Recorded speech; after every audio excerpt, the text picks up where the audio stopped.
Hello students, आप सभी का स्वागत है मैग्नेट ब्रेन्स हिंदी पर एक बार फिर से। मैं हूं अरुण और आप सभी विद्यार्थियों को पढ़ाता हूं कक्षा 12वीं का गणित विषय। जैसा कि आप सभी विद्यार्थियों को पता है कि मैग्नेट ब्रेन्स और मैग्नेट ब्रेन्स हिंदी आप सभी विद्यार्थियों को 7वीं से लेकर 12वीं तक हिंदी माध्यम के विद्यार्थियों को आपकी स्कूल की शिक्षा पूरी तरह से मुफ्त पढ़ाते हैं। इसके लिए किसी भी स्टूडेंट को कोई भी फीस देने की आवश्यकता नहीं है।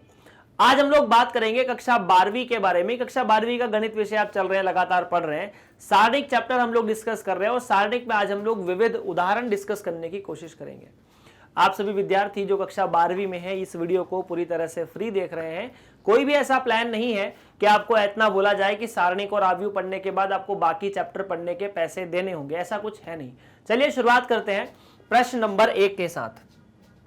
यदि ए बी सी धनात्मक और भिन्न है तो दिखाइए कि सारणिक ए बी सी मतलब बेसिकली एक डेल्टा है और बी सी ए और सी ए बी का मान ऋणात्मक है।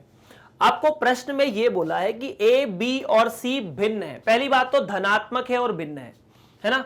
तो कुछ छोटे छोटे बात जो ये चीज लिखी होती है ना, ये बहुत इंपॉर्टेंट होती है यार।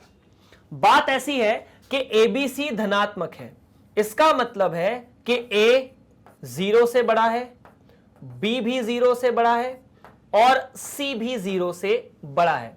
और साथ ही एक और बात दी है कि ए बी और सी तीनों बराबर नहीं है, इसका मतलब तीनों के तीनों एक साथ सेम मान नहीं ले सकते। आपको जो सारणिक दिया है वो A B C B C है और सी ए बी दिया है। ऐसे सारणिक को हम साइक्लिक सारणिक कहते हैं। क्यों? क्योंकि ए के बाद बी सी आया, फिर बी सी ए, फिर सी ए बी। वो ए बी सी का सीक्वेंस ही चल रहा है। देखो ए के बाद बी सी, फिर A B C, A B और फिर सी। ठीक है, तो इस प्रकार से सारणिक को आप साइक्लिक कह सकते हैं। यहां भी देखो A B C B C ए और सी ए बी। आपको इसका मान निकालना है, क्या मान आता है। तो आइए शुरुआत करते हैं समझने की और मान निकालने की। डेल जिसे आप कह सकते हैं, यहां पर ये ए है, बी है और सी है, फिर सी है, ए है, बी है, फिर बी है, सी है और ए है। यहां पर हम कुछ ऑपरेशंस करेंगे। ऑपरेशन मतलब हम एक पंक्ति को दूसरी पंक्ति में जोड़ सकते हैं, एक स्तंभ को दूसरे स्तंभ में जोड़ सकते हैं, ताकि घटा भी सकते हैं, ताकि कुछ सरल तरीका आ जाए। और जब भी हम सारणिक को हल करते हैं हमारा टारगेट होता है, और वो टारगेट ये होता है कि किसी भी एक पंक्ति या किसी भी एक स्तंभ के ज्यादा से ज्यादा अवयवों को शून्य किया जाए। तो हम यहां पर या एक किया जाए तो एक बना लोगे तो फिर बाकी ऑटोमेटिकली शून्य हो जाएगा। हम क्या करने वाले हैं, हम R1 में R1 plus R2 plus R3 करेंगे। हमने इस पंक्ति में इस पंक्ति और इस पंक्ति को जोड़ने का प्रण किया है। ऐसा करने से क्या होगा एक बार चेक करते हैं यार। देखो डेल जो है, यहां A में B और C जुड़ जाएगा तो क्या ये A plus B plus C होगा? यहां A में B और C जुड़ेगा तो क्या ये भी A plus B plus C हो जाएगा? हो जाएगा। और क्या यहां से भी A plus B plus C मिलेगा? A में B और C जुड़ गए। उसके बाद CB, AC और BA। अब अगर आप गौर से देखें तो आप पहली पंक्ति में से ABC को बाहर निकाल सकते हैं, क्योंकि हर पंक्ति में वो एलिमेंट कॉमन है। तो क्या मैं पहली पंक्ति से ABC को बाहर निकाल लूं? अगर मैं A plus B plus C को बाहर निकाल लेता हूं पहली पंक्ति में, तो यहां पर बचता है 1, फिर CB, यहां बचता है 1 AC और यहां बचता है 1 BA। क्लियर है? अब हमारा टारगेट यह था कि किसी भी एक पंक्ति या स्तंभ के ज्यादा से ज्यादा अवयवों को शून्य किया जाए या एक किया जाए। एक तो हम बना चुके हैं, देख लो ये पूरा का पूरा अवयव जो है वो एक बन चुका है। अब आप क्या कीजिए, यहां पर एक छोटा सा ऑपरेशन लगाइए। इस एक की मदद से इसे 0 और इस एक को 0। इट मींस आप जो ऑपरेशन लगाने जा रहे हैं वो ये लगाने जा रहे हैं कि मैं R2 में R या R2 नहीं C2 में, ये C2 कॉलम है तो आप C2 में C2 माइनस C1 करेंगे और C3 में भी यही करेंगे, C3 माइनस C1। जैसे ही आप C3 माइनस C1 करेंगे, देखना आपके सामने यहां पर क्या बनकर आएगा। थोड़ा छोटा बना लेते हैं इसको यार। यहां से डेल जो है वो इस प्रकार है कि A plus B plus C तो बाहर है, शायद स्पेस कम पड़ जाए। तो डेल में a प्लस बी प्लस सी तो बाहर है, और a प्लस बी प्लस सी के बाहर होते ही एक में से एक गया, तो यहां वाला एक तो कुछ नहीं, ये वाला एक 0 और ये वाला एक भी 0। अब a में से c जाएगा तो यहां तो a माइनस सी होगा और यहां b माइनस सी होगा, बाकी ये c तो c है, यहां पर b रहेगा, ये c माइनस b और ये a माइनस b हो जाएगा। क्या इतना भी ठीक है? अच्छा, अगर इतना ठीक है तो क्या अब हम इस अवयव के सापेक्ष इसे खोल सकते हैं? बिल्कुल खोल सकते हैं, क्योंकि एक पंक्ति पूरी की पूरी उसके हर अवयव में 0 0 है सिवाय एक को छोड़ के, और इस कंडीशन में सिर्फ ये लिखना पड़ेगा इसका इसमें गुणा और इसका इसमें गुणा। सो बेसिकली आपके सामने ये जो सारणिक बनकर आया है इसका मान होगा a का b प्लस सी में जोड़, साथ ही साथ एक गुणा a माइनस सी गुणा a माइनस बी। देखना क्या होगा, a माइनस सी का a माइनस बी में गुणा, माइनस b माइनस सी का c माइनस b में गुणा। ऐसा कुछ इतना है। अगर इतना है तो इस डेल को अपन आगे लिखने की कोशिश करते हैं और कहीं। देखो कैसे, ये जो डेल है वो इस प्रकार बना, a plus B plus C, okay, a minus C a minus B. तो इसे फिर से लिख लेता हूं यार, a माइनस सी को a माइनस बी में घटाया,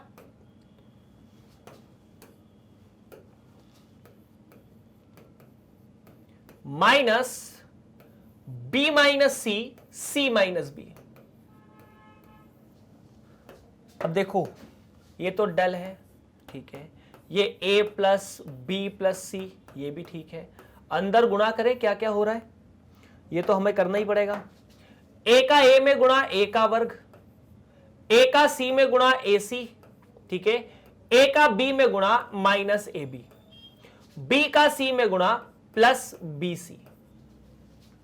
देख लो, इसका इसमें गुणा, इसका इसमें गुणा, a का a में गुणा, इसका इसमें गुणा, चारों का आपस में गुणा, माइनस माइनस क्या, वैसे ये b माइनस सी का वर्ग है पर नहीं, अपन ऐसे भी कैलकुलेट कर लेते हैं, b का c में गुणा bc, ठीक है, उसके बाद c का c में गुणा माइनस c का वर्ग, b का b में गुणा माइनस b का वर्ग, और b का c में दोनों पॉजिटिव है तो प्लस bc। इतना ठीक है। तो यहां से डेल जो है वो ऐसे बना, a plus B plus C, उसके बाद a का वर्ग minus A C minus A B plus B C minus B C plus C का वर्ग प्लस बी का वर्ग minus B C. Bracket open करोगे तो सारे चिन्ह बदल जाएंगे, एक बीसी से एक बीसी गया, बाकी a का वर्ग b का वर्ग c का वर्ग जैसा है वैसा ही है, बिल्कुल बात सही है। तो यहां पर तो बचा a प्लस बी प्लस सी, और यहां पर a का वर्ग प्लस b का वर्ग प्लस c का वर्ग minus A B minus B C minus C A. तो अब सवाल यह कि यह ऋणात्मक है, इसे कैसे बताया जाएगा? मेन तो यही है, ये एक ऋणात्मक संख्या है, आप इसे कैसे शो करेंगे कि ये जो संख्या है एक ऋणात्मक संख्या है। अगर ए बी सी तीनों भिन्न भिन्न है तो ये जो संख्या है वो एक ऋणात्मक संख्या है, आप इसे कैसे सिद्ध करेंगे?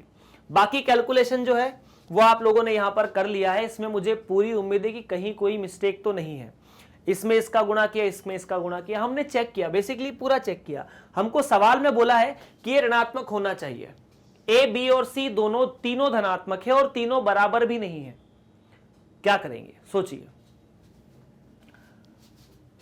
यहां तक कैलकुलेशन सही था, इसका इसमें जोड़ा, यहां जोड़ा, बिल्कुल सही है। उसके बाद आपने इसको इसमें से घटाया, मुझे कोई दिक्कत नहीं है। इसको इसमें से घटाया तो a minus C B minus C C minus B A minus B, सब कुछ परफेक्ट है। फिर ये ऋणात्मक कैसे हम बताएंगे कि ये ऋणात्मक संख्या है? किस प्रकार से इसे शो किया जाएगा कि ये एक ऋणात्मक संख्या है? ठीक है, a का a में गुणा किया सर, किया, a का c में गुणा किया, और ये ऋणात्मक है या धनात्मक है ये कैसे पता चलेगा कि ये ऋणात्मक है कि धनात्मक है? तो आइए एक छोटा सा टास्क और किया जाए इसके लिए। ठीक है, टास्क ऐसा है कि मैं अंश और हर में 2 2 का गुणा कर देता हूं। मैंने यहां पर अंश और हर में अगर 2 का गुणा किया तो ये कितना हो जाएगा, मैं 1/2 को यहां लिख देता हूं, a प्लस बी प्लस सी, और अंदर 2 का गुणा कर दूंगा तो ये हो जाएगा 2a का वर्ग प्लस 2b का वर्ग प्लस 2c का वर्ग माइनस 2ab, ठीक है, माइनस 2bc, अरे यार, माइनस 2ca। इतना ठीक है क्या? अभी तक तो कोई दिक्कत नहीं है। ओके, अगर अभी तक कोई दिक्कत नहीं है, अच्छा ये जो a का वर्ग है जो 2 बार लिखा है, मैं इसे ऐसा भी लिखने की कोशिश करूं, डेल बराबर 1/2 यहां a plus b plus c। ये जो 2a है ना, मैं इसको थोड़ा सा रीअरेंज करता हूं। 2a के वर्ग को एक a का वर्ग यहां लिख दिया, देखना मैं क्या किस प्रकार से इसे रीअरेंज कर रहा हूं, आपको पता चलेगा। a का वर्ग एक b के वर्ग के साथ लिख दिया और माइनस 2ab को साथ में लिख दिया, आपको कोई दिक्कत नहीं। एक a का वर्ग और एक b का वर्ग खत्म हो चुका है। दूसरा जो b का वर्ग है उसे c के वर्ग के साथ लिख दिया और माइनस 2bc को इनके साथ लिख दिया। ये भी गया, ये भी गया, सिर्फ 2ac बचा है। b का वर्ग 2 बार लिख चुके हैं, एक बार c का वर्ग बचा, एक बार a का वर्ग बचा, तो इनको भी अपन ने साथ में लिख दिया, a का वर्ग प्लस c का वर्ग माइनस 2ca। इतना ठीक है क्या? ये a का वर्ग प्लस b का वर्ग माइनस 2ab, b का वर्ग प्लस c का वर्ग माइनस 2bc और c का वर्ग प्लस a का वर्ग माइनस 2ac है। अगर ये ऐसा है तो एक छोटा सा सूत्र होता है ना, क्या, कि किन्हीं 2 संख्याओं का वर्ग माइनस उनमें से 2 संख्याएं घटाई जाए तो वो इन दोनों संख्याओं का घटाव का वर्ग होता है। a माइनस बी का वर्ग, a का वर्ग प्लस b का वर्ग माइनस 2ab।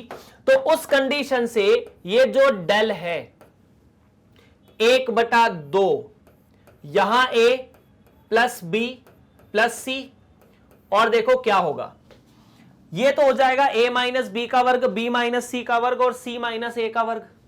तो a माइनस बी का वर्ग प्लस b माइनस सी का वर्ग प्लस c माइनस a का वर्ग। इतना क्लियर है? अगर इतना क्लियर है तो अब देखो, कहीं एक मान जो है ऋणात्मक वाला वो अपन मिस कर रहे हैं। बेसिकली a b और c तीनों धनात्मक है। अगर a b और c तीनों धनात्मक है, बात समझना, चूंकि a b और c तीनों धनात्मक है, क्या आप बोल सकते हो कि अगर तीनों का जोड़ करेंगे a plus B plus c, ये भी एक धनात्मक संख्या है? हाँ, एवं साथ में यह भी आपको पता है कि a b और c तीनों बराबर नहीं है।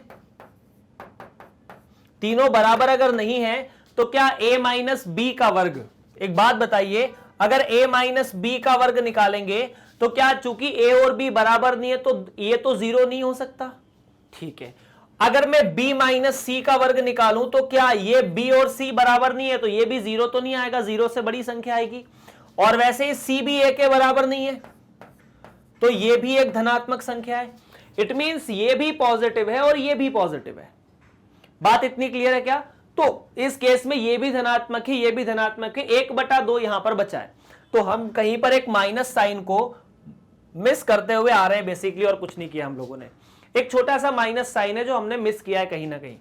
एक बार फिर से चेक करते हैं, इसको इसमें गुणा किया, इसमें गुणा किया, एबीसी को बाहर निकला, कोई दिक्कत की बात नहीं है। इसमें से ये गया तो एक a माइनस सी और b माइनस सी, ये ठीक है। उसके बाद c माइनस बी और a माइनस बी, ये भी ठीक है। इस पंक्ति के सापेक्ष खोलेंगे तो चिन्ह तो प्लस का आएगा, ये भी ठीक है। a माइनस सी का a माइनस बी में गुणा, तो a माइनस सी गुणा a माइनस बी। हमको ये दिया था ना abc cab और bca, abc bca और cab। ओ यस, हमने थोड़ा सा मान को इधर उधर लिख लिया था। बताता हूं कैसे। देखो अब यहां से प्रश्न को कैसे वापस वहां लिया जा सकता है। यहां है ए बी सी, तो अपन ने लिखा यहां ए बी सी, फिर यहां लिखा था बी सी ए, हमने यहां लिख लिया था सी ए बी, और मैंने यहां पर CAB था तो इस CAB को ऊपर लिख दिया था और BCA जो तीसरी पंक्ति थी उसे यहां लिख दिया था। इसका मतलब हम जब कैलकुलेशन करने गए तो दूसरी पंक्ति को हमने तीसरी पंक्ति और तीसरी पंक्ति को दूसरी पंक्ति बना दिया। यह हमने मिस्टेक की है। क्या किया था? दूसरी पंक्ति को तीसरी पंक्ति और तीसरी पंक्ति को दूसरी पंक्ति बना दिया था। तो मैं एक छोटा सा काम करता हूं, ठीक है, मैं प्रश्न को ऐसे लिख देता हूं कि मैंने माना एक डेल1 है जो कि इस प्रकार है, A, B और C, फिर B, C और A, फिर C, A और B। इस डेल1 में मतलब आपने डेल1 में क्या किया है, जो उधर लिया है ना उसको डेल1 लिख देना, CAB और BCA। तो आपने क्या किया है, बेसिकली ये जो डेल था इसकी एक दो पंक्तियों को आपस में बदल दिया है ना। तो डेल1 में क्या किया है, डेल1 में डेल की R2 और R3 को आपस में बदल दिया गया है, ऐसा लिखा क्योंकि हमने सवाल को इससे हल कर लिया है। अब चूंकि डेल1 में डेल की R3 और R2 को आपस में बदला है, हमें पता है कि यदि हम दो पंक्तियों को आपस में बदलते हैं तो सारणिक का जो मान है वो पुराने वाले सारणिक का ऋणात्मक आ जाता है। इतना ठीक है, ये बहुत सही है। अगर इतना है तो हमने जो कैलकुलेशन किया है वो डेल1 को लेकर किया है, डेल2 डेल को नहीं। तो हमारा जो कैलकुलेशन है वो डेल1 है, हमारा जो आंसर आ रहा है वो किसका आ रहा है, डेल1 का आ रहा है। डेल1 से हमारा आंसर आ रहा है, हमने डेल1 को लेकर कैलकुलेशन किया है तो अपन ने इसको डेल1 कह दिया, ठीक है। तो अब देखो यहां से अब मैं कह सकता हूं क्या कि डेल1 के बारे में अगर मैं बात करूं तो ये 1/2 A plus B plus C धनात्मक और ये संख्या धनात्मक, तो क्या डेल1 एक धनात्मक संख्या है? बिल्कुल सही है, डेल1 क्या है, एक धनात्मक संख्या। अब जैसे अगर डेल1 धनात्मक संख्या है तो चूंकि डेल1 धनात्मक है, यहां पे आ जाओ, चूंकि डेल1 धनात्मक है इसीलिए डेल जो कि डेल1 का ऋणात्मक है यह एक ऋणात्मक संख्या होनी चाहिए, बस सिद्ध हो गया, है ना। तो बेसिकली हमने दो पंक्तियों को आपस में बदलकर कैलकुलेशन किया था, होता है, कोई दिक्कत की बात नहीं है, डन है। चलिए तो प्रश्न यहां से 30वां, पहला विविध उदाहरण समाप्त होता हुआ दूसरे विविध उदाहरण के बारे में बात करते हैं। यदि A, B तथा C समांतर श्रेणी में हो तो निम्नलिखित सारणिक का मान ज्ञात कीजिए, ठीक है। और आपको यहां पर अच्छा ABC, छोटा ABC, ये तीनों समांतर श्रेणी में है, XYZ नहीं है, ऐसा तो मतलब सोचना भी नहीं कि XY और Z समांतर श्रेणी में, अगर आपको दिख रहा हो तो ठीक है। तो आपको दिया क्या है यार, आपको क्या दिया है, दिया है ABC समांतर श्रेणी में है। समांतर श्रेणी का मतलब क्या है, अगर तीन संख्याओं में पहली संख्या में कोई एक नंबर जोड़ो, दूसरी संख्या मिले, फिर वही नंबर जोड़ो तो तीसरी संख्या मिले, समांतर श्रेणी यही होती है। और इस केस में अपन ऐसा लिख सकते हैं कि ABC जो है, अतः मैं B को लिख सकता हूं क्या, A प्लस D, और C को लिख सकता हूं A प्लस 2D, जहां पर D जो है वो सर्वांतर है।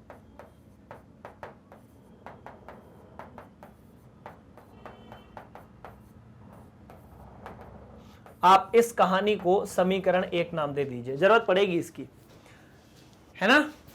A को मतलब B कैसे लिखा जाएगा, आपने A में कोई एक संख्या जोड़ी, उस संख्या को हम सर्वांतर कहते हैं, तो B A प्लस D, उसमें फिर आप D जोड़ोगे तो 2D हो जाएगा, C में 2D हो गए। इस प्रकार से अब आपको इस डेल का मान निकालना है, इस सारणिक का मान ज्ञात करना है।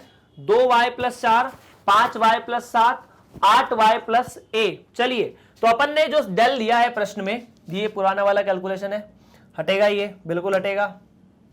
चलिए तो अगर मैं डेल के बारे में बात करूं तो थोड़ा कॉम्प्लिकेटेड सा दिया है। ये पहले दिया है 2y प्लस 4, तो 2y प्लस 4, 3y प्लस 5 और 4y प्लस 6, 2 3 4 4 5 6, 5 6 और 7, तो 5y 6y और 7y, और यहां पर कितना 7 8 9, तो यहां पर मिलेगा +7 +8 और +9।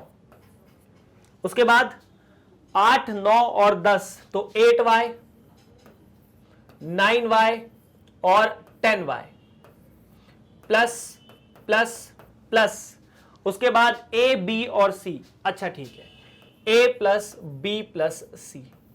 अब आपको बोला है कि इसका मान शून्य, मतलब बेसिकली मान निकालना है, शून्य नहीं। चलिए, तो सबसे पहला ऑपरेशन क्या करेंगे हम, इस समय ये जो R1 है इसको R2 और R3 में घटाएंगे। ऐसा क्यों करेंगे आपको पता चल जाएगा। अभी मैं क्या करने जा रहा हूं, देखो ये 3y में से 2y जाएंगे, 4y में से 2y जाएंगे, अच्छा ही लगेगा ना आप लोगों को, मुझे पूरी उम्मीद है। तो मैं R2 में, R2 मतलब ये पूरी की पूरी पंक्ति, इसमें R2 माइनस R1 करूंगा और यही काम मैं R3 में भी करूंगा, R3 माइनस R1। तो ये जो डल है, क्या इसे लिखा जाएगा, R1 जैसा है वैसा, उसको फर्क पड़ना है, नहीं पड़ना। 5y plus 7, 8y plus a। अब देखो 3y में से 2y गए y, तो यहां y प्लस 1, 5 में से 4 गए।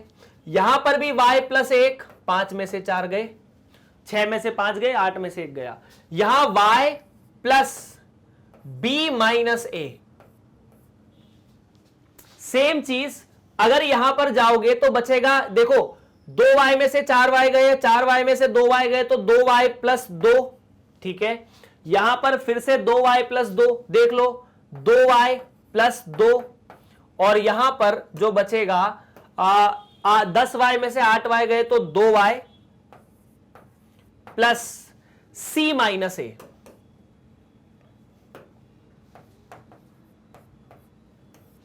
ऐसा ही है, c माइनस a।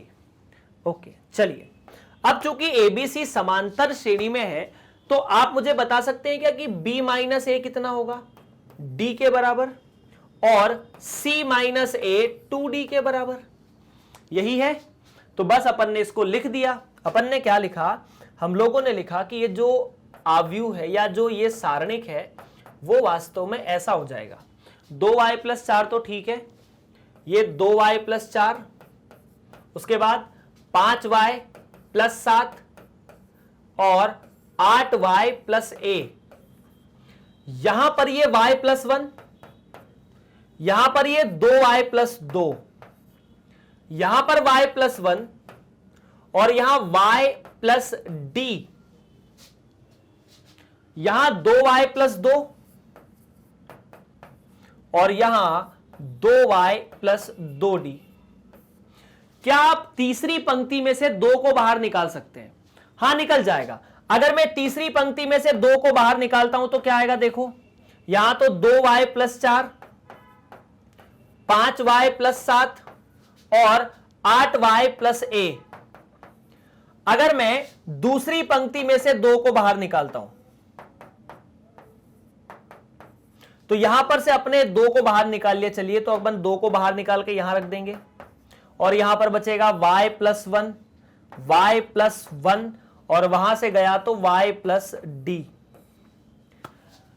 क्या यहां पर 2 पंक्तियां समान है, ये R2 y plus 1 y plus 1 y plus 1 y plus 1 y plus d y plus d, क्या R2 R3 के बराबर है? चूंकि R2 जो पंक्ति है वो R3 के बराबर है, इसीलिए सारणिक का मान कितना होगा?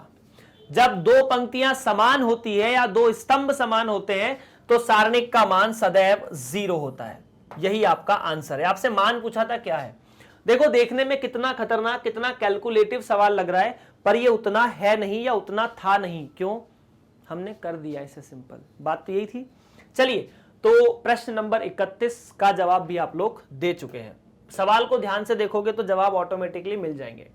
दर्शाइए कि सारणिक x या y प्लस z का वर्ग, ठीक है, X Y Y Z X, ठीक है, उसके अलावा एक्स वाई और यहां x प्लस जेड का वर्ग, y प्लस जेड, काफी खतरनाक सवाल है, और उसके बाद x y और z, उसके अलावा यहां से भी सेम चीज है, और ये इसके बराबर है। ठीक है, देखते हैं क्या कर सकते हैं। देखो यहां आपको x x दिख रहा है दोनों में, यहां दोनों में यहां पर और यहां पर y y दिख रहा है, यहां पर और यहां पर z z दिख रहा है। और एक बढ़िया सी बात आपके लिए पता है क्या है, इस सारणिक में ये नहीं बोला गया है कि आप इसके गुणधर्मों की मदद से सिद्ध कीजिए, आप इसे डायरेक्टली ओपन करके भी सिंपल कर सकते हैं। ये अस्त्र आपके सामने हमेशा रहेगा, लेकिन मैं नहीं चाहता कि आप उसका प्रयोग यहां पर करें। सो बेसिकली मतलब डायरेक्टली ओपन करके आंसर आ जाएगा, चिंता की बात नहीं, हम गुणधर्म की मदद से करेंगे, इस सारणिक को इसके बराबर सिद्ध करेंगे।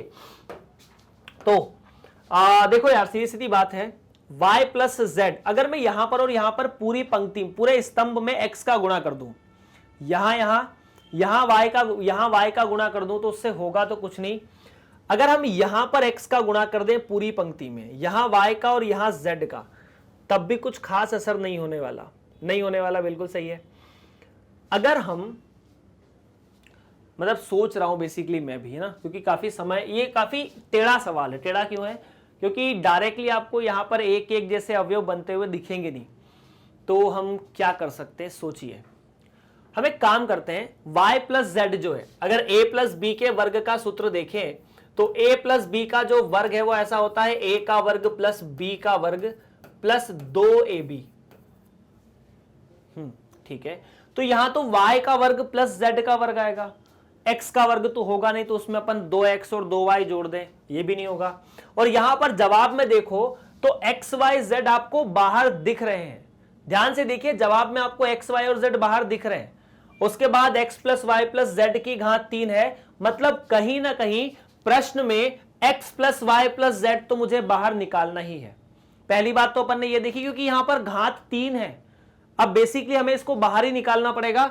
उसके अलावा x का y और z में गुणा भी हमें करना है, ये भी कैलकुलेशन है, भयंकर सा कैलकुलेशन है। तो अगर x plus Y plus Z की घात 3 बाहर निकालना है, या एक बार x plus Y plus Z बाहर निकालना है, तो यह संभव कैसे है? यह संभव ऐसे है कि यदि मैं इसमें इसको घटा दूं, ध्यान से देखिए, अगर मैं इसमें इसको जोड़ देता हूं यहां पर और यहां पर, तो यहां से x बाहर निकल जाएगा, y प्लस जेड बचेगा। अगर मैं यहां से इसमें इन तीनों को जोड़ देता हूं तो यहां पर भी y बच जाएगा, z प्लस एक्स बचेगा। एक बार करके दिखाता हूं मैं आप लोगों को, आई होप आप लोग समझ पाओ।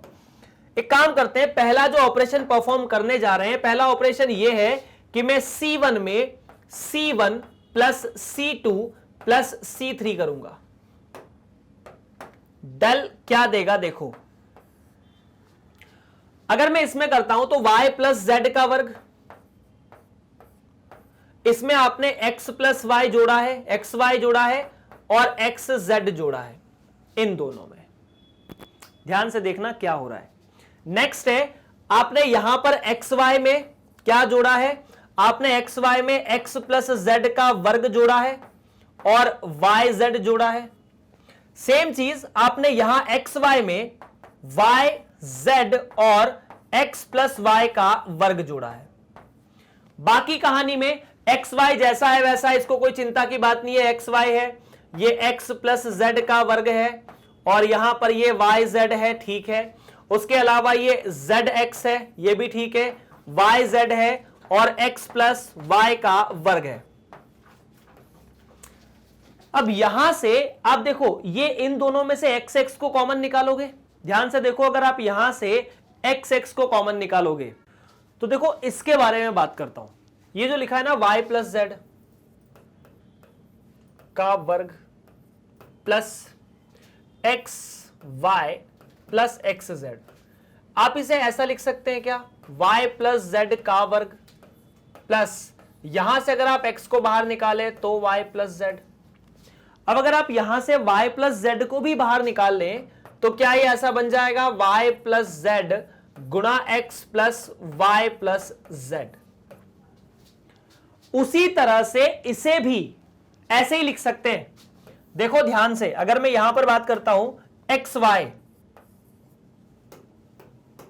Plus X plus Z plus Y Z, यहां से x प्लस जेड बचेगा। कैसे सर, जो संख्या वर्ग में है ना वो बाहर आएगी, बाकी अंदर वही बचेगा x plus Y plus Z. And last case में जो कि लिखा है X Y plus Y Z plus X plus Y का वर्ग, यहां पर भी जो संख्या वर्ग वाली है वो बाहर आ जाएगी, बाकी अंदर x plus Y plus Z. So ये जो डेल आपके सामने बनता हुआ दिख रहा है, ये जो डेल आपके सामने बनता हुआ दिख रहा है, इसके हर अवयव में यहां पर तो y plus Z, X plus Z और x प्लस वाई, तो यहां पर तो y प्लस जेड है, x प्लस जेड है और x प्लस वाई है। बाकी इस पूरे स्तंभ में a प्लस या x plus Y plus Z आपको कॉमन दिख रहा है। यहां पर भी गुणा है, वो यहां पर भी गुणा है और यहां पर भी गुणा है।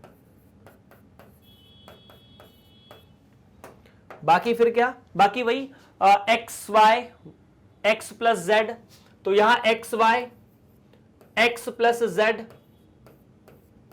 और उसके बाद यहां पर वाई जेड, उसके अलावा जेड एक्स वाई जेड, तो यहां एक्स जेड वाई जेड और उसके बाद एक्स प्लस वाई।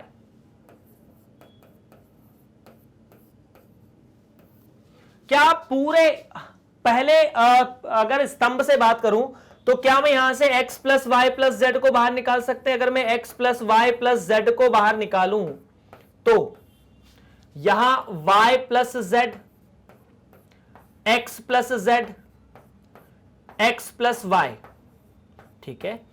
और उसके बाद यहां पर सेम चीज है, x प्लस या X Y, Z X, X plus Z का वर्ग और यहां वाई जेड और यहां पर वाई जेड और एक्स प्लस वाई का वर्ग। देखो अभी भी कोई सवाल बहुत सिंपल नहीं हो गया है।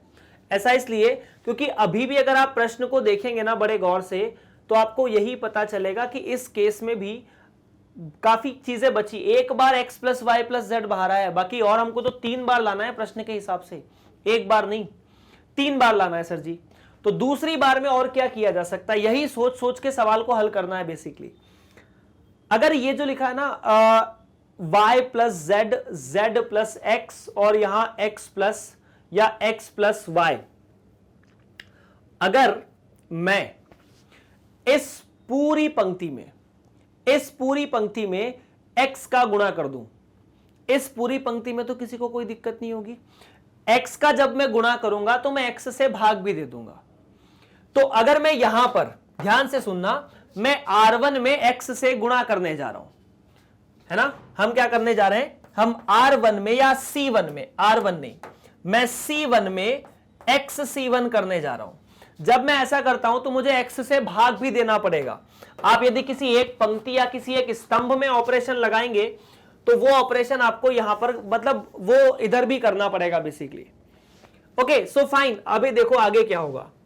मैंने क्या किया, डेल तो जैसा लिखा था वैसे लिखा, a प्लस बी प्लस सी, और यहां आपने x से भाग दिया है क्योंकि आप इस पूरे में x का गुणा करने जा रहे हैं।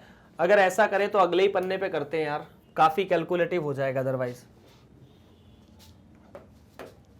डेल कैसा, a plus B plus C, a plus B plus C नहीं, x plus Y plus Z, x plus y plus z का भाग आपने x में दे दिया और उसके बाद आपने इस x को पूरी ये जो पंक्ति है इसमें गुणा किया, x का y प्लस z में गुणा किया। तो जब x का y प्लस z में गुणा करेंगे तो ये तो x plus Y, X Y और एक्स जेड हो जाएगा।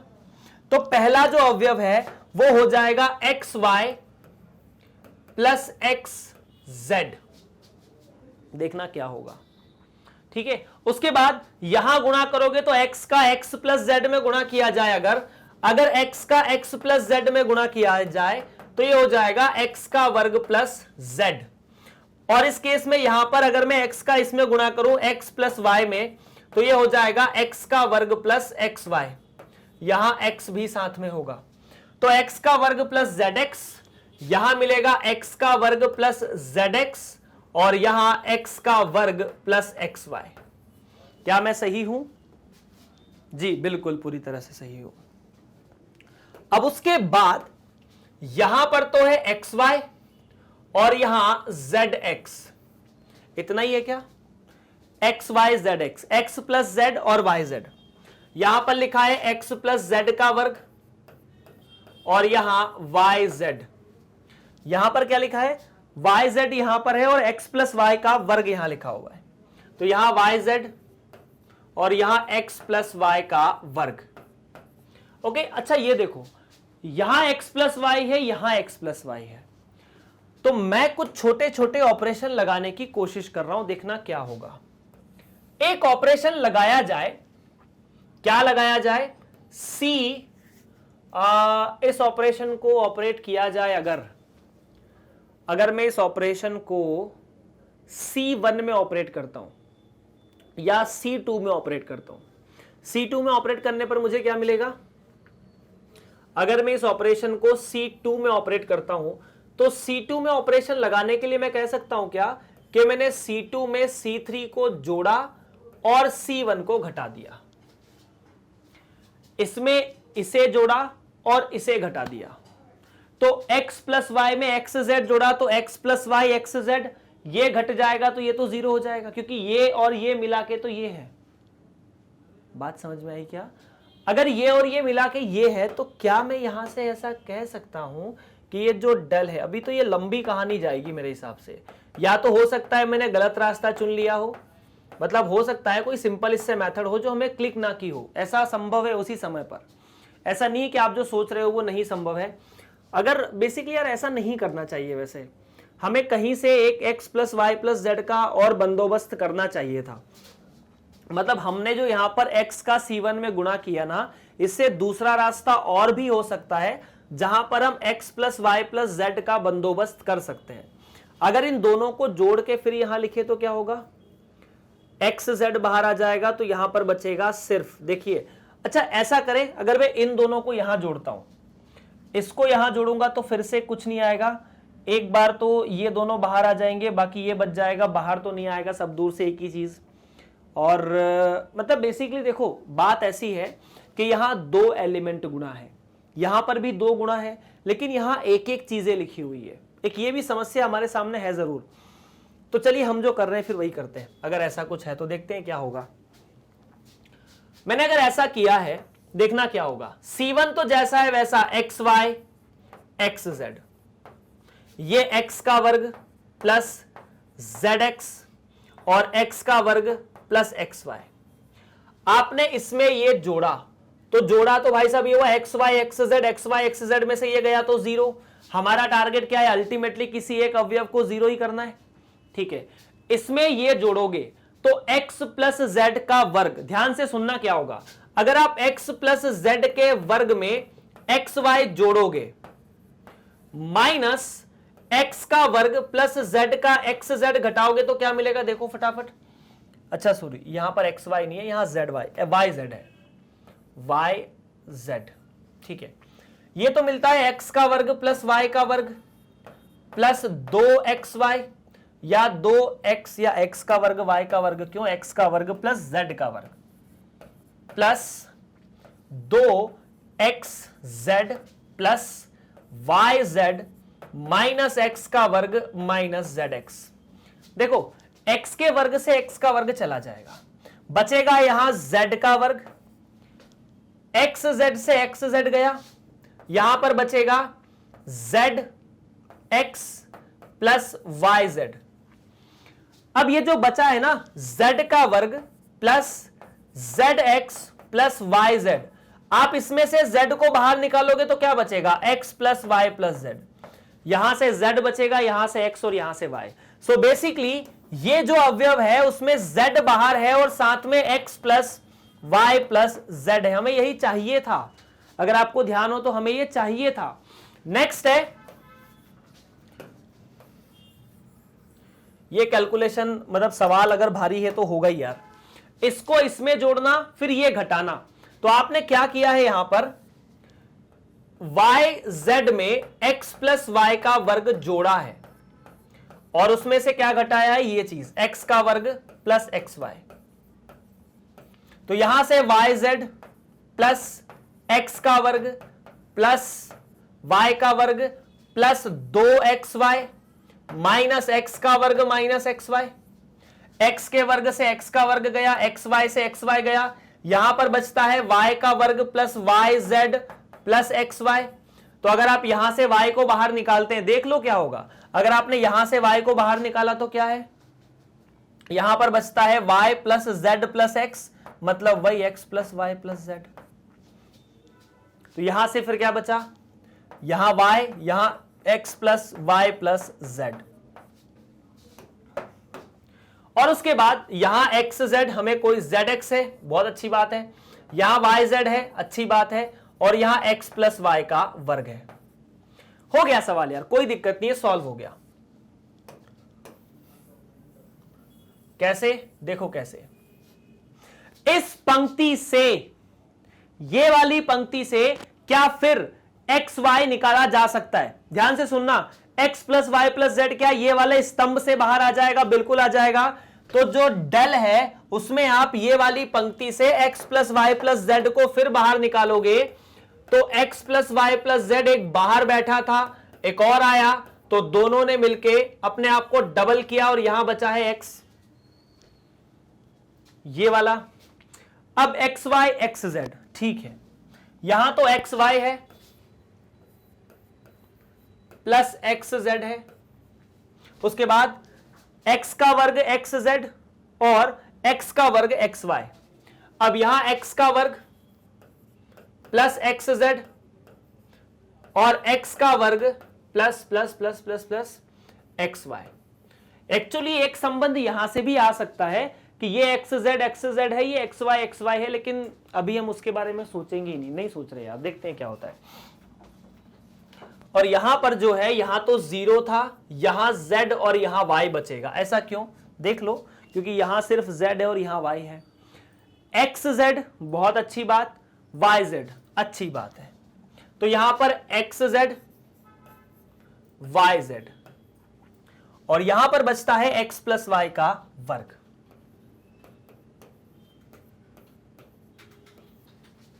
फाइन है। तो अब और क्या सोचा जा सकता है, मतलब आप क्या यहां पर और सोच सकते हैं।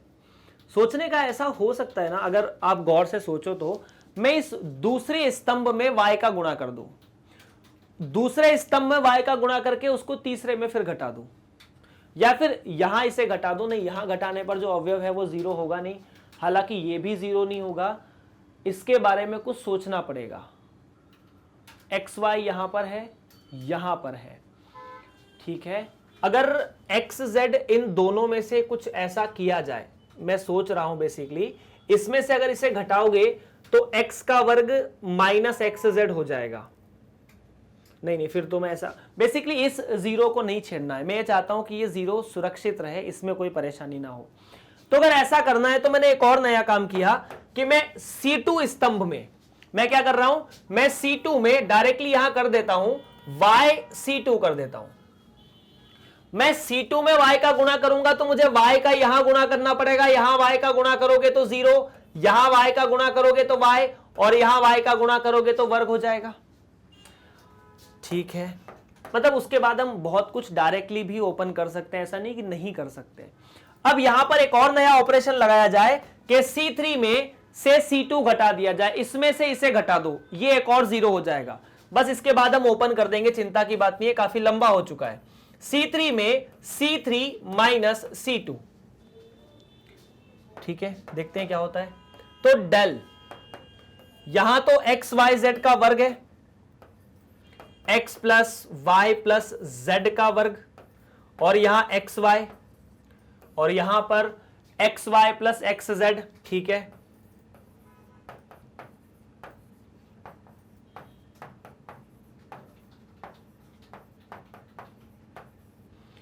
इसमें से ये घटाया तो इसे तो सुरक्षित रखना है, इसमें कोई परिवर्तन नहीं है, और यहां y का वर्ग। अच्छा, आप सोच रहे कि सर अगर इसमें इसको इसमें घटा दो तो ये भी 0 हो जाता, बात तो सही थी, लेकिन ये 0 नहीं रह पाता, फिर दिक्कत ये थी ना। अगर ऐसा था तो इसे घटाया तो ये तो zx है, इसमें से ये घटाया तो ये 0 है, और x प्लस वाई के वर्ग में से अगर y का वर्ग घटेगा, देखो x प्लस वाई के वर्ग में से अगर y का वर्ग घटता है तो x प्लस वाई का वर्ग कितना होता है, x का वर्ग प्लस y का वर्ग प्लस 2xy, उसमें से y का वर्ग गया तो क्या बचा, x का वर्ग प्लस 2xy, कितना, x का वर्ग प्लस 2xy। ठीक है, तो यहां पर बचा x का वर्ग प्लस 2xy। फाइन है। और थोड़ा सिंपल करें, अभी सिंपल ऐसे कर सकते हैं कि C3 को C1 में घटा दो। कैसे, इसमें से ये जाएगा तो सिर्फ xy बचेगा, इधर तो नहीं बचेगा, लेकिन इसमें से ये जाएगा तो माइनस xy बचेगा। ये आपके लिए काफी अच्छा होगा। बस, तो अपन ने एक छोटी सी स्टेप और कर ली, उसके बाद अपन इस सवाल में एक्सपेंशन की तरफ जा सकते हैं, मतलब हम खोल लेंगे इसके बाद। यार ऑपरेशन क्या लगाना है, ऑपरेशन लगाना है कि मैं C1 में C1 माइनस C3 करूंगा। डेल आपके सामने लिखा है x plus Y plus Z पूरे का वर्ग एक्स वाई। अब देखो क्या क्या कर रहे हो आप, x प्लस वाई में से एक्स वाई, एक्स जेड में से एक्स जेड जाएगा तो सिर्फ एक्स वाई बच जाएगा। बिल्कुल सही है, यहां पर बच गया एक्स वाई। यहां तो इसमें से 0 जाएगा तो x का वर्ग एक्स जेड जैसा है वैसा, तो यहां पर x का वर्ग और एक्स जेड, और x का वर्ग में से x का वर्ग गया, एक्स वाई में से एक्स वाई गया तो माइनस एक्स वाई। बिल्कुल सही है, यहां पर बचा माइनस एक्स वाई। बाकी ये 0, ये जेड वाई था ना, अपन ने y से गुणा किया था, बिल्कुल ये वाई जेड, ये y का वर्ग, ऐसे ही कुछ है, और उसके बाद एक्स जेड 0 और x का वर्ग। ठीक है, जेड एक्स 0 और x का वर्ग 2xy। चलिए ओपन करते हैं, है ना, कैलकुलेशन करेंगे लंबा चौड़ा सा, देखते हैं क्या आता है। हम पहली पंक्ति के सापेक्ष इसे खोलने की कोशिश कर रहे हैं, देखते हैं क्या आता है। पहली पंक्ति, दूसरे उसके अलावा कुछ नहीं। तो आइए, पहली पंक्ति R1 के सापेक्ष, तो किसके सापेक्ष, R1 के सापेक्ष।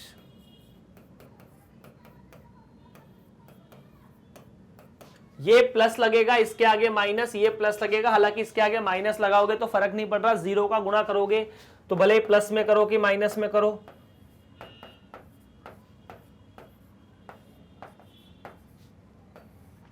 सबसे पहले एक्स वाई लिखा, उसके बाद इन दोनों को बोले इसका इसमें गुणा, किसका, वाई जेड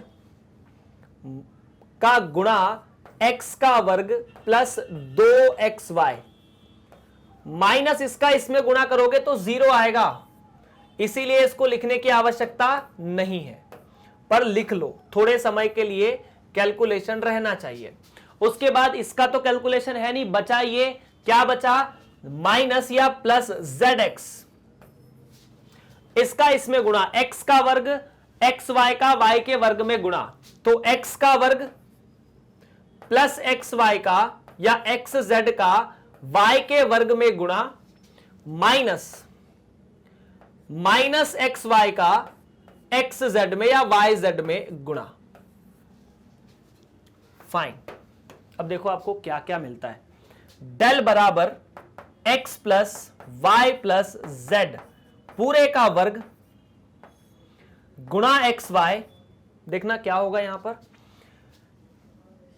पर यह आपको मिलेगा x y का वर्ग z, यहां से गुणा x का वर्ग प्लस 2xy,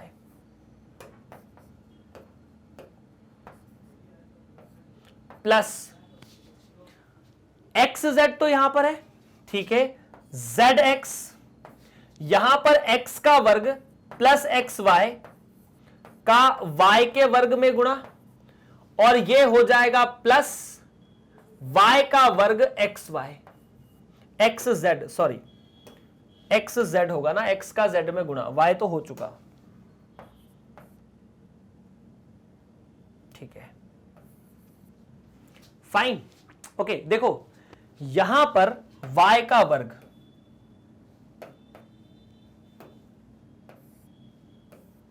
आपको यहां से y का वर्ग बाहर आते हुए दिख रहा है, तो यहां इसे बाहर लाया जा सकता है। इट मींस ये y का वर्ग, ये y का वर्ग दोनों मिला के यहां आ जाएंगे, और इस पद में एक्स वाई का वर्ग z और इस पद में एक्स वाई का वर्ग z बाहर है, तो इसे भी अपन बाहर खींच सकते हैं। तो ये जो बचा ना एक्स वाई का वर्ग z, ये आ चुका बाहर, तो यहां पर बचा x plus Y plus z पूरे का वर्ग, यहां एक्स वाई, और यहां आप एक्स वाई का वर्ग z को ला चुके हो।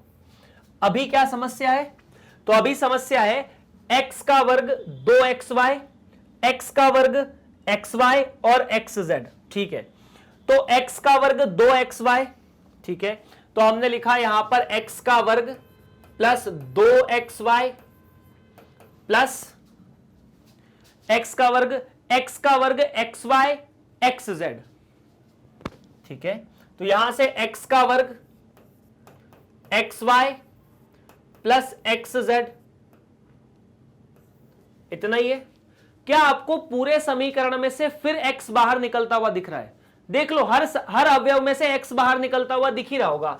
x से x गया, y से y गया, तो डेल में देखो x plus Y plus z पूरे का वर्ग। ध्यान से सुनना क्या हो रहा है। अगर आपने यहां से x को बाहर निकाला तो एक x से एक x गया, y से y गया, यहां पर बचा है y। एक x यहां से बाहर निकाला तो x आया, y पहले से था और z बचा, एक y से एक y गया है।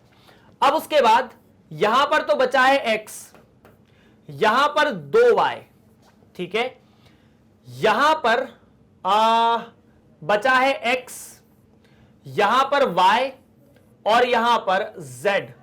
बस प्रॉब्लम ये हो रही है कि यहां y की जगह अगर z होता तो ये 2x 2y और 2z हो जाता। आपको शायद सवाल में वही चाहिए, 2 सामने चाहिए। इट मींस यहां पर ये जो एक्स वाई है, यही कहीं कैलकुलेशन में मिस्टेक हुई है। ये एक्स वाई नहीं होना चाहिए था, ये एक्स वाई बेसिकली नहीं होना चाहिए था, सही है। यहां एक्स जेड है, मैंने एक्स वाई लिख लिया था, ये एक्स जेड था ना ये वाला। तो अगर ये एक्स जेड था तो यहां पर भी एक्स जेड हो जाएगा, और अगर ऐसा है तो सिर्फ यहां जेड बच जाएगा। चलिए, तो अपन ने लिखना शुरू किया डेल। क्या बचा? डेल बराबर x plus Y plus Z पूरे की घात 2 साथ में एक्स वाई जेड। यहां पर x और x मिला के 2x, y और y मिला के 2y, z और z मिला के 2z। अगर आप यहां से लिखना चाहें तो एक्स वाई जेड को पहले लिख दीजिए, साथ में x plus Y plus Z का वर्ग, साथ में से अगर 2 बाहर निकाल दोगे, गुणा है ये प्लस नहीं है, तो यहां पर बचेगा x plus Y plus Z. अब ये x plus Y plus Z इसके साथ गुणा होके क्या दे देगा? 3 घात। तो डेल बराबर ये 2 को बाहर लिख सकते हैं एक्स वाई जेड, और ये x plus Y plus Z पूरे का वर्ग। इस प्रकार से डेल आपके सामने पूरी तरह से फिनिश होता हुआ। डन है? डन है। यही आपको करना था, यही प्रश्न था। वास्तव में काफी परेशान करने वाला था, वैसे ऐसा नहीं होना चाहिए था। हालांकि शायद ऐसा हो सकता है कि कोई और मतलब यहां ऑपरेशन लग सकता जिससे सवाल सिंपल हो जाता। ऐसा नहीं कि नहीं हो सकता, पर हम वहां गैस नहीं कर पाए रैंडमली। मतलब ऐसा परीक्षा में होता है, अंत तक अगर खींचते रहोगे तो ऑटोमेटिकली सवाल सही हो जाएगा। सारणिक में ये बढ़िया चीज है। ओके, आव्यूह के गुणनफल का प्रयोग करते हुए निम्नलिखित निकाय को हल कीजिए। गुणनफल का प्रयोग करते हुए निकाय को कैसे हल कर सकते हैं? अपन ने ऐसा सवाल नहीं किया है, पर कॉन्सेप्ट अपन ने सारे पढ़े हैं। आइए गुणनफल करते हैं। पहले मान लीजिए 2 आव्यूह है, माना a और b 2 आव्यूह है। a बराबर ये आव्यूह जो दिया है उसके बारे में बात कर लेते हैं, 1 माइनस 1 और 2। उसके अलावा यहां पर 0 2 माइनस 3 3 माइनस 2 और 4। और आपको निकालना है b के साथ इसका गुणा, तो अपन ने इसको b मान लिया। माइनस 2 0 1 9 2 माइनस 3 4 या 6 1 और 2, 6 1 और 2।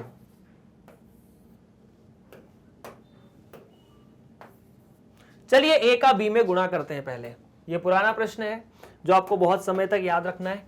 तो सबसे पहले a का b में गुणा करते हैं। 1 माइनस 1 2, तो 1 माइनस 1 और 2, 0 2 माइनस 3, तो 0 2 माइनस 3, 3 माइनस 2 4,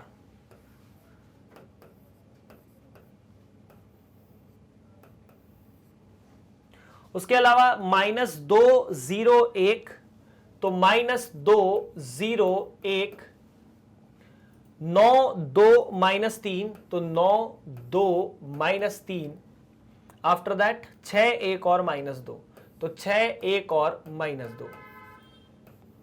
चलिए a का b में गुणा करते हैं, फटाफट क्या आता है, हमें प्रश्न में यही बोला है, तो a का b में गुणा यही कर लेते हैं। 2 का इसमें गुणा किया तो कितना, -2, ठीक है। ये ऐसे करते हैं ना गुणा, अगर आपको याद हो तो -2, इसका इसमें गुणा किया तो -9, 2 का 1 में गुणा, 2 का 6 में गुणा किया तो 12, गुणा इस पंक्ति का इस स्तंभ में, तो -2 -9 और 12, तो -2 -9 -11 और 12 मिला के हुआ 1। उसके बाद इसका इसमें गुणा, तो 0 -2 + 2, तो -2 + 2 0, इसका इसमें गुणा 1 और ये 3, -1 और -3 3, तो 1 और 3 4, -4, तो ये भी 0। अरे वाह, ये 0, ये कितना, ये हुआ 9 दूनी 18, -18, तो ये 0। उसके बाद इसका इसमें गुणा किया 0, इसका इसमें गुणा किया 4, इसका इसमें गुणा किया -3, तो 4 -3 1, इसका इसमें गुणा किया 0, इसका इसमें गुणा किया तो -6, इसका इसमें गुणा किया तो +6, तो -6 + 6 0। आइए और देखते हैं, इसका इसमें गुणा किया -6, इसका इसमें गुणा किया -18, तो -6 -18 -24, इसका इसमें गुणा करोगे +24, आ गए 0। उसके बाद इसका इसमें गुणा किया 0, इसका इसमें गुणा किया 4, -4, यहां गुणा किया 4, -4 और 4 0, यहां गुणा किया 3, यहां गुणा किया 6, यहां गुणा किया -6। वेट एक बार फिर से देखते हैं, यहां गुणा किया 3, यहां गुणा किया तो 6, है ना, तो 3 और 6 9, -8, तो 9 -8 बचा 1। मैंने गलती की, यहां 0 आया था ना, 4 नहीं आया था, ये 0 था यार, एक बार फिर से कैलकुलेट कर लो, इस पंक्ति का इसमें 0, ये -4 और ये 4। आपने a का b में गुणा किया है ना, आप इसे I कह सकते हैं। I का मतलब तत्समक आव्यूह, अपन को पता है इसे अपन तत्समक आव्यूह कहते हैं।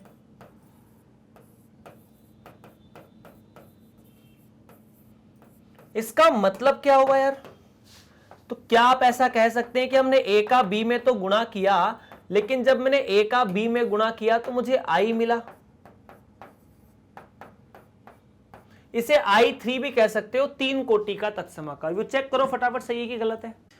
अब देखो इससे इसका तात्पर्य क्या है, जब 2 आव्यूह का गुणा करने पर I आ जाए, इसका मतलब है कि पहला आव्यूह दूसरे आव्यूह का प्रतिलोम है, या दूसरा आव्यूह पहले आव्यूह का प्रतिलोम है। अतः मैं ये कह सकता हूं, इससे ये निकलकर स्टेटमेंट आता है कि B A का प्रतिलोम है।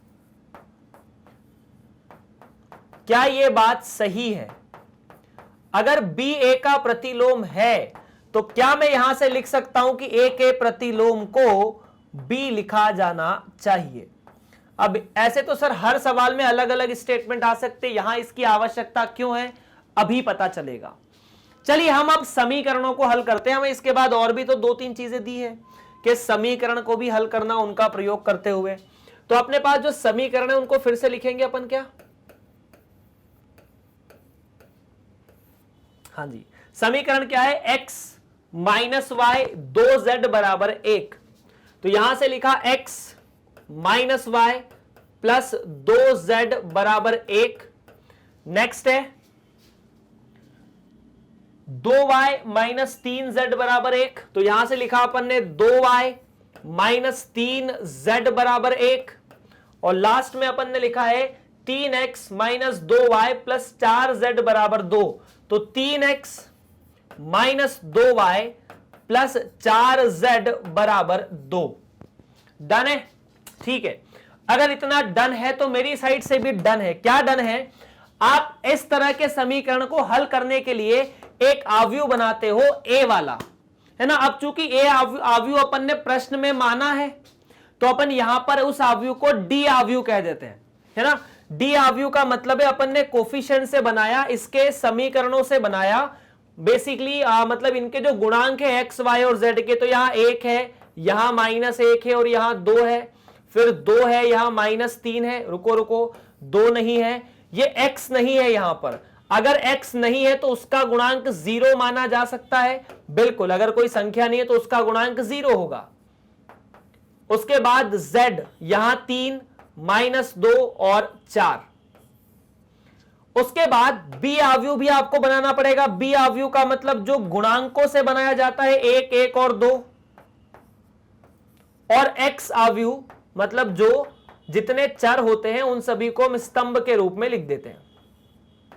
चलिए, अब इस तरह का हल निकालने का तरीका होता है कि d को x में गुणा करोगे तो b आएगा, परंतु आपने प्रश्न को गौर से देखा, प्रश्न ने आपको देखा 1, 1, 1 -1 2, 1 -1 2, 0 2 -3, 0 2 -3, 3 -2 4, 3 -2 4। तो क्या मैं यहां से कह सकता हूं कि चूंकि d आव्यूह तो a आव्यूह के बराबर है, जो अपन ने माना था प्रश्न में, ये a आव्यूह था और यही d आव्यूह है। तो क्या इसीलिए यहां पर कहा जा सकता है कि ये जो समीकरण है वो ax बराबर b हो जाएगा। और इस केस में अपन हल कैसे लिखते हैं कि x बराबर a का प्रतिलोम b, और प्रश्न में a का प्रतिलोम आपने निकाला है। क्यों निकाला है? क्योंकि हमने प्रश्न में देखा है कि b जो है वो a का प्रतिलोम है ना। तो बेसिकली a का प्रतिलोम तो b, और रुको वेट, जो हमने b आव्यूह वहां पर माना है ना, इसका भी नाम बदल देते हैं, क्योंकि b आव्यूह दूसरा है यार। इस आव्यूह को मैं e आव्यूह कह देता हूं, है ना। ऐसा क्यों? क्योंकि a और b का प्रयोग हम कहीं और कर चुके हैं, इसीलिए इस आव्यूह का नाम मैंने e आव्यूह दिया है, प्रश्न के हिसाब से लिखा हुआ है। अब देखो, a का प्रतिलोम तो खुद b है, तो x बराबर b गुणा e। x क्या है? हमारे सामने एक छोटा सा आव्यूह जिसमें 3 पंक्ति या जिसमें 3 पंक्ति और एक स्तंभ है। b क्या है? आव्यूह वो जो हमने प्रश्न में लिखा है, 0 2 -1 या -2 0 1, तो -2 0 1, है ना। उसके बाद ये b आव्यूह 9 2 -3, तो 9 2 -3, 6 1 और -2। इसका गुणा किस में करना पड़ेगा? e नाम का आव्यूह जो कि 1 1 2 है। अब उसके बाद गुणा करने के बाद जो x y z नाम के आव्यूह होते हैं वो ऐसे होते हैं। गुणा कर दो, क्या आता है? ये पंक्ति का पूरे स्तंभ में 2 का -2 का 1 में गुणा -2, 0 का 1 में गुणा 0, 1 का गुणा 2 में 2, तो -2 + 0 + 2 0। 9 का गुणा 1 में 9, 2 को गुणा 1 में 2, 9 2 11, 2 का गुणा -3 में -6, तो 11 - 6 5। ठीक है। उसके बाद z का गुणा x का 6 का गुणा 1 में, 1 का गुणा 1 में, दोनों में 6 का 1 में, इस 1 में, इसमें, तो 6 और 1 7, -4, तो ये आ गए 3। तो भाई साहब यहां से x y और z का जो मान है वो आ चुका है आपके सामने। क्या?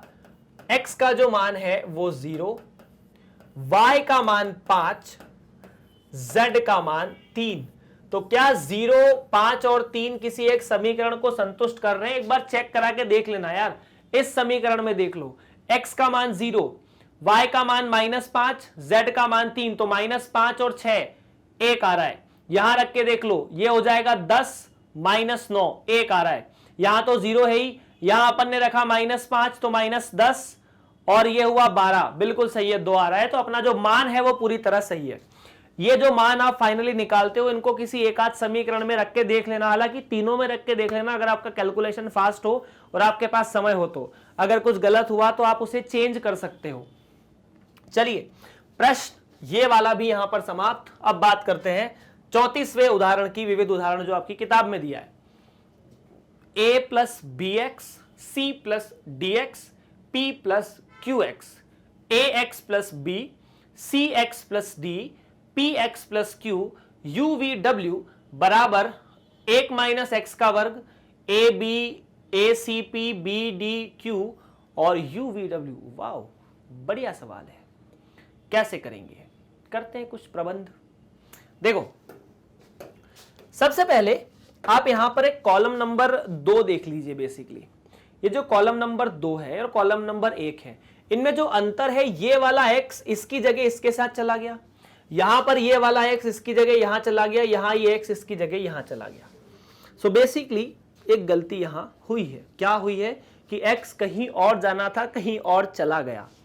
एक काम करते हैं, सबसे पहला ऑपरेशन डेल में जो लगाते हैं, ठीक है, आप इसे डेल मान सकते हैं। सवाल में भी दिया है कि ये डेल है और इसे आपने लिखा a plus B X, C plus D X और p प्लस क्यू एक्स। उसके अलावा a X plus B, C X plus D और p एक्स प्लस क्यू। उसके अलावा u, v और w, यहां पर 3 अवयव तो है।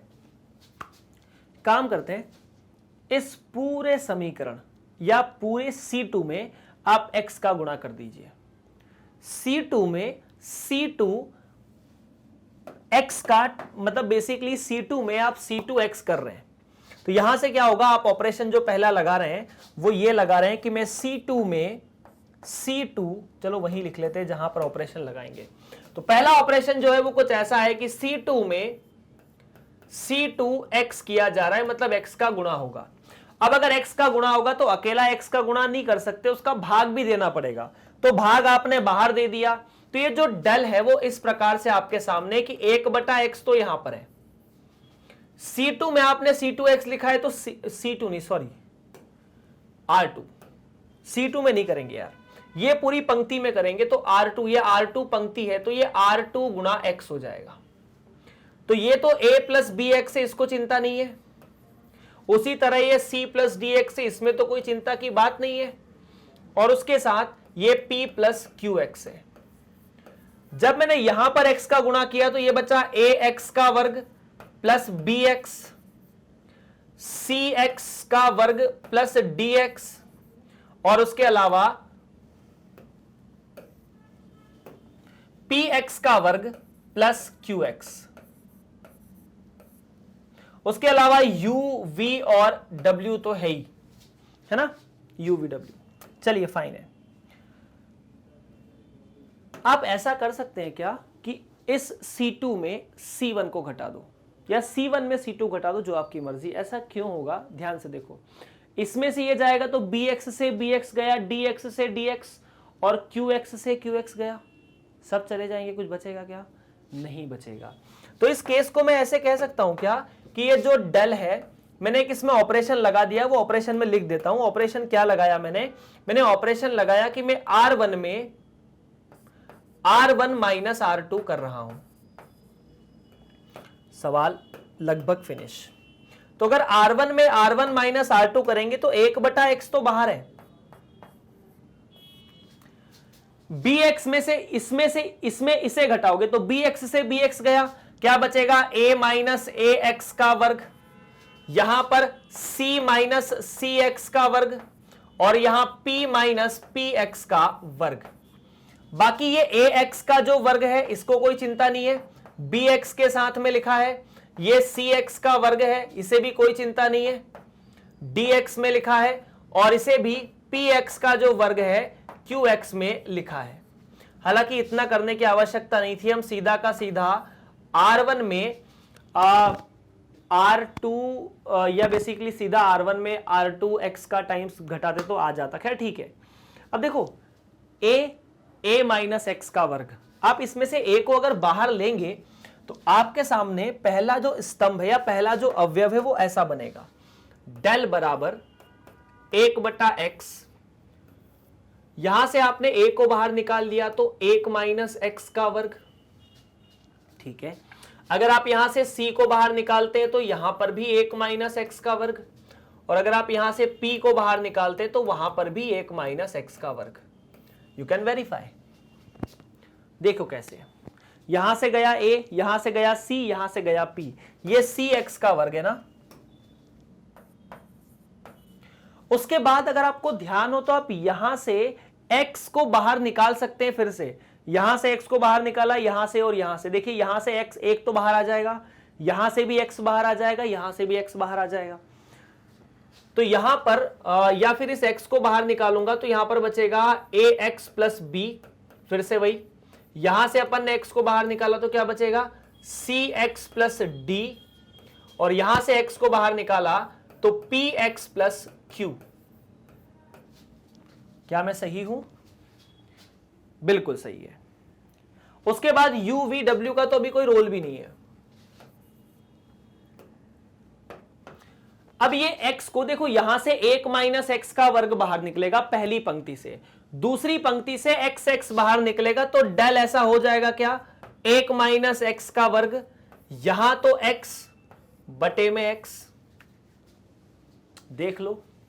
उसके बाद कितना a, यहां ax प्लस b, यहां u, ठीक है। उसके बाद यहां cx प्लस d, यहां v, और यहां px प्लस q, और यहां w। चलिए x से x चला जाएगा ना, एक नया ऑपरेशन लिखते हैं, फाइनल आंसर उससे तुरंत ही आ जाएगा। ऑपरेशन है, आप ये तीसरा ऑपरेशन होगा आई थिंक, R2 में R1 का x टाइम घटा दो, R2 में R1 का x टाइम घटा दो, तो ये जो डेल है देखो क्या बनेगा, 1 माइनस एक्स का वर्ग तो बाहर है, R1 और R3 ये A है, ये C है और ये P है, इनको कोई चिंता नहीं है, जैसे के जैसे ही है। इसमें x का गुणा करोगे तो ax, इसमें से घटेगा तो ax से ax चला जाएगा, बच जाएगा सिर्फ b। इसमें x का गुणा करोगे तो cx में से cx जाएगा तो बच जाएगा d, px से px जाएगा तो बच जाएगा q। बाकी यहां u, v और w का कोई भी रोल नहीं था प्रश्न में। दर्शक दीर्घा में u, v और w बैठे थे, यही आपको सिद्ध करना था। प्रश्न यहां से समाप्त होता हुआ, और प्रश्न के साथ ये विविध उदाहरण के जो कड़ी है ये भी समाप्त होती हुई मेरे हिसाब से। आप इस सवाल को एक बार देख सकते हैं, अगर आपको कोई दिक्कत है तो आप कमेंट बॉक्स में लिख सकते हैं। चलिए, और भी कोई सवाल है? बिल्कुल नहीं। आप इस वीडियो को मैग्नेट ब्रेन्स के यूट्यूब चैनल हिंदी माध्यम का जो है मैग्नेट ब्रेन्स हिंदी पर देख रहे हैं। अगर आप इस वीडियो को मैग्नेट ब्रेन्स की ऑफिशियल वेबसाइट www.magnetbrains.com पर देखें तो आपको वहां पर इस वीडियो को ढूंढना और भी आसान होगा यूट्यूब के कंपैरिजन में। आप गूगल पर जाइए, लिखिए www.magnetbrains.com, वहां पर जाते ही आपको हिंदी माध्यम का चयन करना है, क्योंकि आप हिंदी माध्यम के विद्यार्थी हो। आप अपनी कक्षा का चयन कर सकते हैं, जो भी आपकी कक्षा 7वीं से 12वीं तक हो, उदाहरण के लिए 12वीं, उसमें आपने गणित विषय का चयन किया। बाकी विषय भी है जो आप पढ़ना चाहें। गणित विषय का चयन करके आपको गणित विषय में बहुत सारे सवाल यहां पर, मतलब बहुत सारे चैप्टर देखने को मिलेंगे। जिस चैप्टर पे आप क्लिक करोगे उस चैप्टर के जो भी प्रॉब्लम, मतलब उस पे जितने भी टॉपिक है वो सारे लिखे रहेंगे कि ये पढ़ाया, फिर ये है, फिर ये है। जिस टॉपिक पे क्लिक करोगे उसका वीडियो ऑटोमेटिकली चलना शुरू हो जाएगा। बड़ी सिंपल प्रोसेस है। बाकी आपको पता है कि 7वीं से लेकर 12वीं तक आप समस्त विद्यार्थियों को मैग्नेट ब्रेन्स हिंदी की तरफ से आपकी स्कूली शिक्षा पूरी तरह से मुफ्त प्रदान की जा रही है। इसके लिए किसी भी स्टूडेंट से कोई भी फीस नहीं ली जा रही। आपको ये लेक्चर्स पूरी तरह से फ्री है, फ्री ऑफ कॉस्ट है। बस आपको इस वीडियो को यूट्यूब पर अगर आप देख रहे हैं तो लाइक करना है, अपने दोस्तों के साथ इस वीडियो को शेयर करना है, और अगर आपने इस चैनल को अभी तक सब्सक्राइब नहीं किया है तो कर लीजिए, और अपने दोस्तों से भी कहिए कि वो भी इसे सब्सक्राइब करें। आप सभी का बहुत बहुत धन्यवाद।